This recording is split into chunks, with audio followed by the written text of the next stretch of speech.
Thank you very much, Mike. And I have to start off by saying that all of my life I've heard that if it rains on a big occasion, it brings luck. So, Mark, I think you're going to be the luckiest general in history. I want to thank everybody for being here, Vice President Pence, and thank you all for the incredible service members. We have the finest military anywhere in the world. The American military is the greatest fighting force without question in the history of the world, and today it's stronger than it's ever been by a large factor. No enemy on earth can match the awesome might of the American Army, Navy, Air Force, Coast Guard, and the United States Marines. We're gathered today for a truly historic occasion. We're here to welcome our outstanding new chairman of the Joint Chiefs of Staff, General Mark Milley.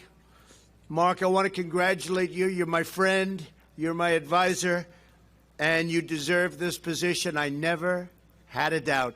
Congratulations.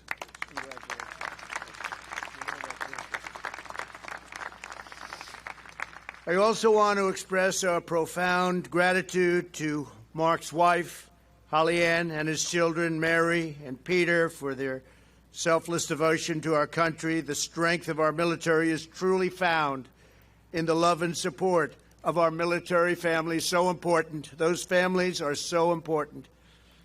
We're especially honored to be joined by some of America's Gold Star families. Your treasured loved ones made the supreme sacrifice for our nation. They're looking down on you right now. You look up in the sky, they're looking down on you. Our debt to you is infinite and eternal. America will hold you in its heart forever, and we will never forget.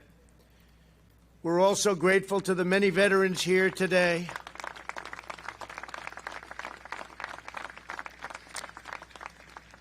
To our heroic wounded warriors in attendance, our nation will always remember what you did for the cause of freedom. Joining us as well are Secretary Mark Esper. Thank you, Mark. Great job you're doing. Secretary Mike Pompeo. Mike, thank you very much. EPA Administrator Andrew Wheeler. Thank you, Andrew. Many of our great secretaries and my cabinet and service chiefs. I know we have a couple of wonderful representatives. I think you have many, so I'll get myself in trouble. But I see John Carter and I see Brad Wenstrup. Thank you very much for being here, fellas. Thank you very much. And I see a senator that's so supportive of our military and this administration, Senator Dan Sullivan. Thank you, Dan, of Alaska. Done a great job. As we prepare to welcome a new chairman, we must first pay tribute to one of America's most admired and beloved military leaders, outgoing Chairman Joseph Dunford. Here today with his wonderful wife, Ellen. Joe hails from just outside Boston. His father was a Marine, and a tough one, who landed on Incheon in Korea and fought at the Chosun Reservoir. So Joe knew which branch he was destined to join. He didn't have too much of a decision to make, I think. What do you think about that? Not a big decision? No. In 1977, he was commissioned into the U.S. Marine Corps. In 2003, Joe commanded some of the first American troops in Operation Iraqi Freedom and very, very successfully commanded them. For his exceptional bravery, he received the Legion of Merit with combat valor. As a general, Joe was promoted so quickly that he was nominated for his third star before he had formally received his second. How do you do that? How do you do that, Joe? In 2013, he was named International Security Assistance Force Commander in Afghanistan, and he was instrumental in strengthening Afghan security forces to share more of the burden. And today, they are indeed sharing much more of the burden. In 2014, Joe became Commandant of the Marine Corps, and the next year he was named Chairman of the Joint Chiefs of Staff. And in that role, Joe published the first joint military net assessment in 20 years. We have a lot of the ideas that we've brought forward, and You know, we've spent $2.5 trillion since I'm president. $2.5 trillion. Far more than this country has ever even thought about spending, but we had to have a modern, great military with the most magnificent and the finest machinery, planes, boats, ships, weapons of all kinds. We've never had anything like you have today. When I took over, we were a very depleted military, and today we're at a level that we have never even come close to. Joe solidified America's competitive advantage through global integration of the joint force.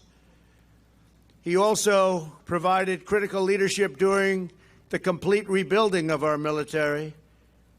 And he helped me in another way, something that probably only Joe and Ellen really know. Because in, I would say, 2015, I sat with Joe at a dinner. And believe it or not, I was getting a big award from the Marines. And Joe was presenting the awards, and I had no even thought of running for president. And I said to my wife and family, look at that guy. He's a great-looking guy, isn't he? He's like central casting. He's like right out of Hollywood. But he made the great presentation that night, and I got to talk to him because I sat with him and Ellen and his son, Patrick.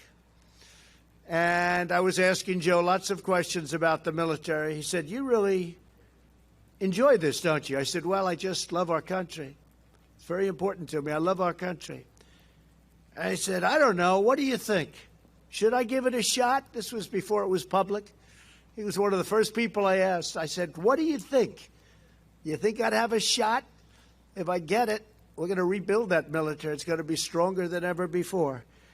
And he helped me form an opinion. He gave me a lot of information, and he has ever since. So for that, I want to thank you and Ellen, and I want to thank Patrick. I hope I got his name right. It was a long time ago, but I think his name was Patrick, right? Did I do good?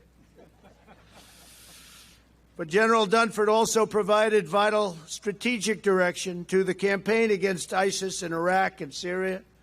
With his help and the great courage of our warfighters, I'm proud to say that the ISIS territorial caliphate has been 100% completely obliterated. When we came to office, it was a mess. It was all over. Now we have thousands of captured ISIS fighters, and we have 100% of the caliphate. As chairman, Joe has also been a strong supporter and crucial advocate for creating the sixth branch of the U.S. Armed Forces, something that I'm really proud about, and something that when I make these big speeches in these massive arenas loaded up with people, thousands and thousands, it just about gets the number one line of applause, because I say we're creating the Space Force, and the place goes crazy. Great popularity, because that's where it's going to be at more and more. General, your life exemplifies those words that beat in the heart of every Marine. Semper Fi. America salutes your incredible legacy of noble service. You've been exceptional. Thank you. Thank you very much.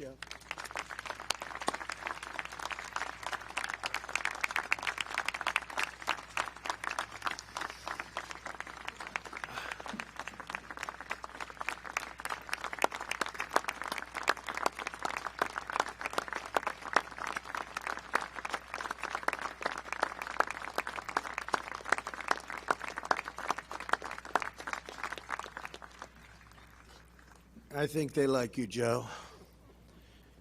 As one exceptional chairman departs, our nation gains another.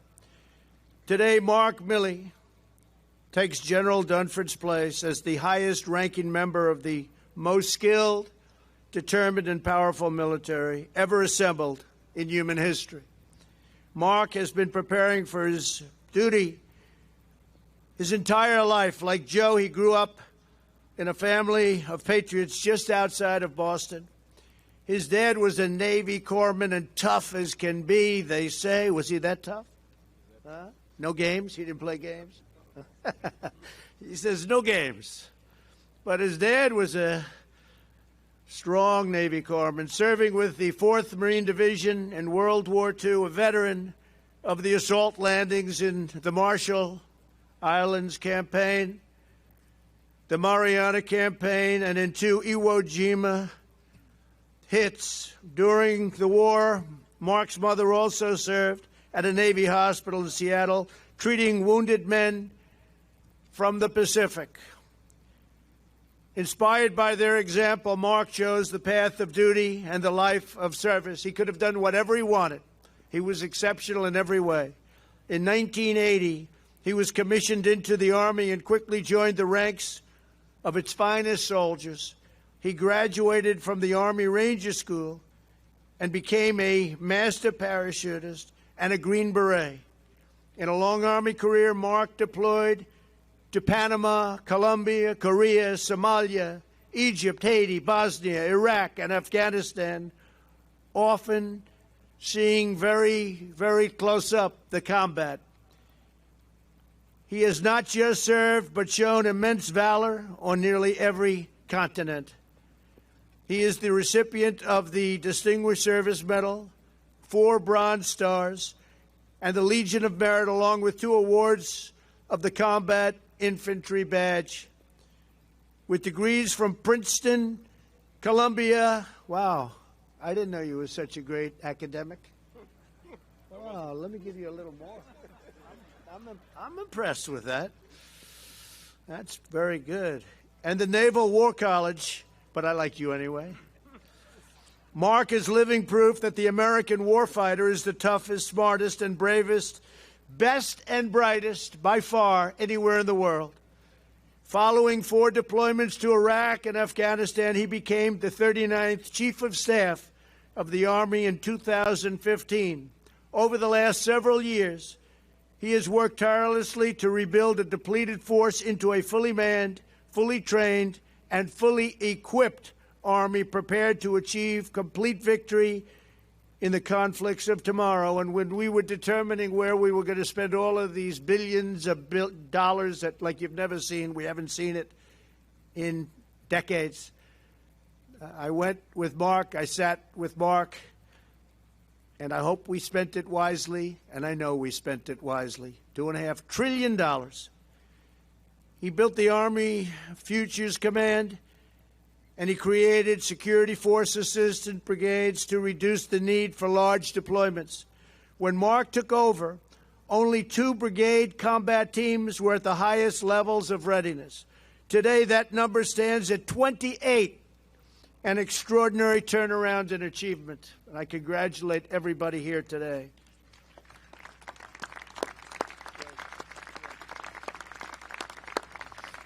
America's armed forces are more powerful than ever and growing even stronger. We have the newest equipment, and we also have equipment that we keep under wraps that nobody's ever even heard of. We have weapons that we pray to God we never have to use. Our nuclear has been totally rebuilt, some brand new and some refurbished.